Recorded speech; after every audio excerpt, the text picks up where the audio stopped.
हरि ओम नमो भगवते वासुदेवाय। श्री ओम नमो भगवते वासुदेवाय।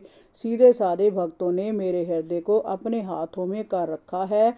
वह मुझसे प्यार करते हैं तो मैं उनसे प्यार करता हूँ। अपने भक्तों का आश्रय मैं ही हूँ। उनकी रक्षा और सुख समृद्धि का दायित्व मेरे कंधों पर है। मैं उन्हें छोड़कर ना तो अपने आप को चाहता हूँ, ना अपनी पत्नी श्री लक्ष्मी को। जो लोग मेरी शरण में हैं, मैं उनके अहित की बात कैसे कर सकता हूँ। दुर्वासा जी, मैं आपसे और क्या कहूँ। मेरे प्रेमी भक्त तो मेरे हृदय में हैं और उन प्रेमी भक्तों का हृदय मैं स्वयं हूँ। आपको मैं एक उपाय बताता हूँ जिसका अनिष्ट करने से आपको इस विपत्ति में पड़ना पड़ा है। आप उसी के पास जाइए और जो अब निरपराध साधुओं का अनिष्ट करता है, उससे अनिष्ट करने वाले का ही अमंगल होता है। इसमें संदेह नहीं कि ब्राह्मणों के लिए तपस्या और विद्या परम कल्याणकारी साधन है, परंतु यदि ब्राह्मण दंड और अन्यायी हो जाए तो वे दंड के अधिकारी होते हैं। अतः आपके लिए यही उत्तम है कि आप राजा अम्बरीश के पास ही जाएं और उनसे ही आप क्षमा मांगे। आपको निश्चय ही शांति मिलेगी। परीक्षित भगवान के वचनों को सुनकर दुर्वासा ऋषि सुदर्शन चक्र की ज्वालाओं से दग्ध होते हुए राजा अम्बरीश के पास आए। 5वां अध्याय। राजा अम्बरीश द्वारा दुर्वासा को मुक्ति देना। श्री सुखदेव जी ने कहा, परीक्षित, दुर्वासा जी ने राजा अम्बरीश के पास आकर उनके चरण पकड़ लिए। राजा अम्बरीश ने कठिनाई से अपने चरणों को छुड़ाया और सुदर्शन चक्र की ओर हाथ जोड़कर बोले, हे प्रभु, आप तो स्वयं अगन स्वरूप हैं। आप ही परम सूर्यदेव हैं। समस्त नक्षत्र मंडल के अधिपति चंद्रमा भी आप ही हैं। समस्त पंचभूतों और इंद्रियों के रूप में आप ही स्वतंत्र विद्यमान हैं। हे 1000 दांतों वाले सुदर्शन चक्र देव, मैं आपको नमन करता हूँ। आप कृपया दुर्वासा जी की रक्षा कीजिए। आप ही परमात्मा के तेज हैं और समस्त लोकों के रक्षक हैं। आप ही समस्त धर्मों की मर्यादा के रक्षक हैं और अधर्म का नाश करने वाले हैं। आपकी गति मन के वेग से भी तेज है और आपके कर्म अद्भुत हैं।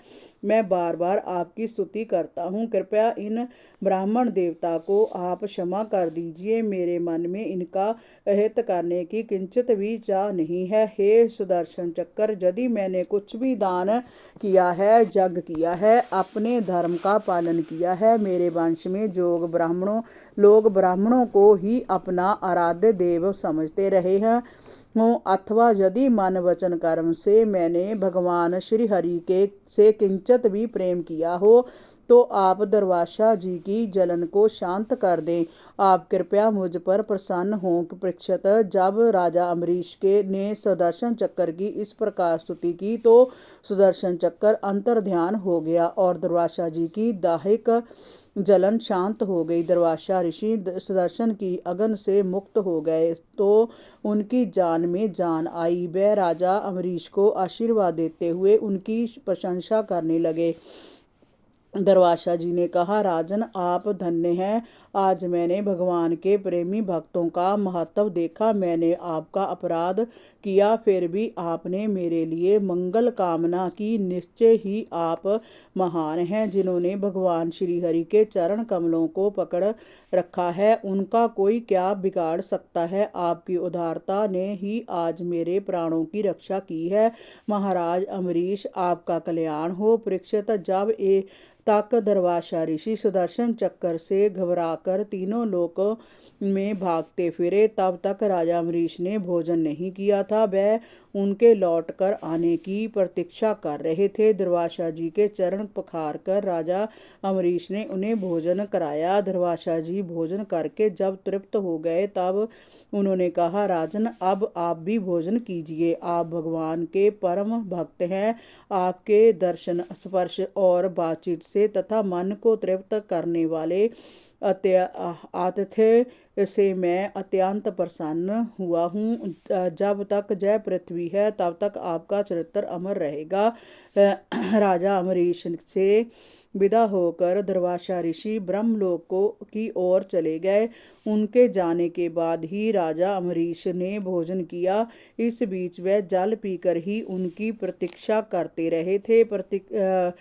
परीक्षित, राजा अम्बरीश ने अपने कर्मों के द्वारा परब्रह्म परमात्मा श्री भगवान में पूर्ण भक्ति भाव से अपने प्रेम में श्री वृद्धि की थी। उस भक्ति भाव से उन्होंने ब्रह्मलोक तक के सभी भोगों को नरक के समान तुच्छ माना था। उन्होंने अपने जीवन के अंतिम भाग में अपने ही समान भक्त पुत्रों पर राज्य का भार छोड़ दिया और स्वयं तपस्या करने वन में चले गए। वहीं पर उन्हें संसार से मुक्त प्राप्त हुई। जो भी इस पवित्र आख्यान को स्मरण करता है वह भगवान का भक्त हो जाता है। हरि ओम नमो भगवते वासुदेवाय। श्री ओम नमो भगवते वासुदेवाय।